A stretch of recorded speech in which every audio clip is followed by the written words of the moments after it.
Episode की शुरुआत घर के अंदर बढ़ते तनाव से होती है। माहौल इतना गर्म होता है कि हर कोई अपनी अपनी बात मनवाने की कोशिश कर रहा होता है। तभी परिवार का एक सदस्य गुस्से में कहता है कि सिर्फ बड़ी बड़ी बातें करने से कुछ नहीं होगा। उन बातों को सच साबित करना बहुत मुश्किल है। वह विद्या की तरफ देखकर ताना मारता है और कहता है कि आखिर वह तुम वही इतना भरोसा किस बात का कर रही हैं? उनके पास अब कोई अपना नहीं बचा है। इस परिवार में अगर कोई उनके साथ खड़ा है तो सिर्फ रज्जी और नर्मदा हैं। बाकी सभी लोग उनसे दूर होते जा रहे हैं।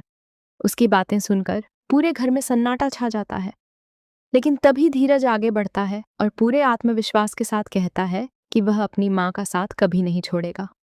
वह साफ शब्दों में कहता है कि वह किसी के खिलाफ नहीं है, बल्कि पूरे परिवार को एक रखने के लिए आगे आया है। अगर माँ अपने दम पर अपनी पहचान बनाएंगी, तभी हर कोई उनकी इज्जत करेगा। उसकी यह बात सुनकर कुछ लोग सहमत दिखाई देते हैं। लेकिन कुछ लोगों के चेहरे पर साफ नाराजगी नजर आने लगती है। इसी बीच माहौल और ज्यादा गंभीर हो जाता है। परिवार का एक सदस्य गुस्से में विद्या को चेतावनी देता है कि जो कदम वह आज उठा रही हैं, उसकी बहुत बड़ी कीमत सिर्फ उन्हें ही नहीं, बल्कि पूरे परिवार को चुकानी पड़ेगी। वह यहाँ तक कह देता है कि अगर यही सब चलता रहा तो एक दिन यह परिवार पूरी तरह टूट जाएगा। उसकी यह बात सुनकर हर कोई चुप हो जाता है। किसी के पास कोई जवाब नहीं होता।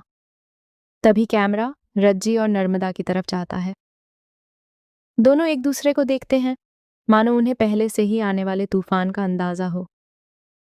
कुछ देर बाद नर्मदा रज्जी से अकेले में बात करती है। वह उसे समझाने की कोशिश करती है कि इंसान से गलती हो जाती है और अगर कोई अपनी गलती मानकर माफी मांग रहा है तो उसे एक मौका जरूर मिलना चाहिए। लेकिन रज्जी का दिल अभी भी टूटे हुए भरोसे के दर्द से भरा होता है। वह बेहद शांत लेकिन मजबूत आवाज में कहती है कि सिर्फ एक सॉरी बोल देने से सालों का दर्द खत्म नहीं हो जाता। जो भरोसा एक बार टूट जाता है, उसे दोबारा जोड़ना दुनिया का सबसे मुश्किल काम होता है। उसकी आंखों में दर्द साफ दिखाई देता है और उसकी बातें सुनकर नर्मदा भी कुछ पल के लिए खामोश हो जाती है। तभी धीरज वहां पहुंचता है। उसके चेहरे पर पछतावा साफ नजर आ रहा होता है। वह दोनों के सामने हाथ जोड़कर कहता है कि गलती उसी से हुई थी, इसलिए माफी मांगने का हक भी उसी का है। वह भावुक होकर कहता है कि रज्जी ने हमेशा उसे सही और गलत का फर्क समझाया। जब जब वह गलत रास्ते पर गया, तब तब रज्जी ने उसे संभाला। नर्मदा ने भी हर मुश्किल समय में उसका साथ दिया। अगर आज भी दोनों ने उसका साथ पूरी तरह नहीं छोड़ा, तो यह उसके लिए किसी दूसरी जिंदगी मिलने जैसा है। धीरज की आंखों में आंसू आ जाते हैं, लेकिन रज्जी का दिल अभी भी नहीं पिघलता। रज्जी कुछ पल सोचती है और फिर धीरज से एक सवाल पूछती है। वह कहती है कि अगर सच में उसे अपनी गलती का एहसास है, तो क्या वह उसकी हर शर्त मानने के लिए तैयार है? धीरज बिना एक पल गंवाए तुरंत हाँ कह देता है। उसे लगता है कि शायद रज्जी उससे कोई आसान वादा करवाएगी, लेकिन अगले ही पल रज्जी ऐसी शर्त रख देती है जिसे सुनकर धीरज के चेहरे का रंग उड़ जाता है। नर्मदा भी हैरानी से उसकी तरफ देखने लगती है।